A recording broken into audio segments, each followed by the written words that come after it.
هاي هاي يا حلوين، عاملين ايه؟ اخباركم ايه؟ النهارده بقى نعمل طاجن باميه باللحمه. مش طاجن، هو في الحله، بس انا بعد ما بغرفها بحطها في حاجه كده، ايه، زي البوله دي. المهم، نجيب بق زيت او معلقه زيت، ونقطع بصله مكعبات ونحط فيها ونشوحها في الزيت، ونقطع اللحمه شرايح. لازم اللحمه بتاعت الباميه بيبقى فيها حته دهنه عشان تطلع مدبسه كده، معرفش ليه كده. المهم نقطعها بقى الاول، نشوح البصله كويس، وبعد ما تاخد لون نقطع اللحمه.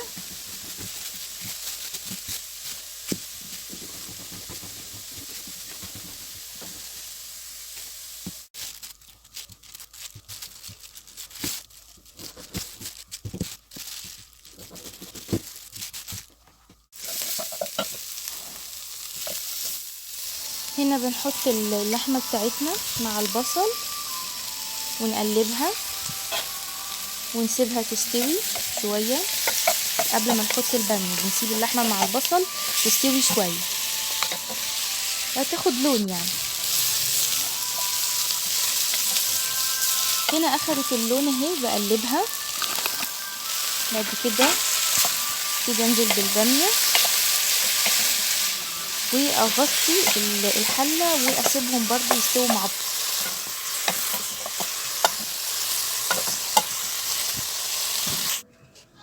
هنا بقى حطيت معاها الباميه وهغطي عليهم النار، واروح اعمل التخديعه بتاعه الباميه، هما بيسموها كده، اللي هو الصوص يعني. او المهم الليمون والثوم. طبعا النور كان قاطع فما فيش كب اعمل فيها الثوم، مش كنت بتفرمي ثوم ما خلص.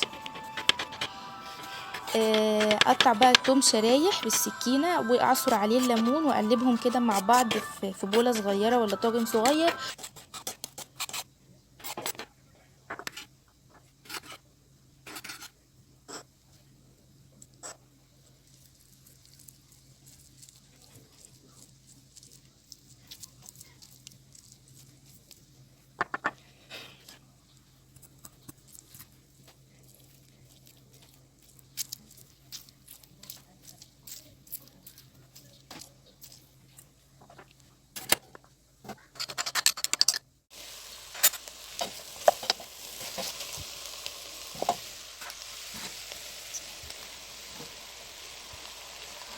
هنا بقى ابتدي احط الصلصه.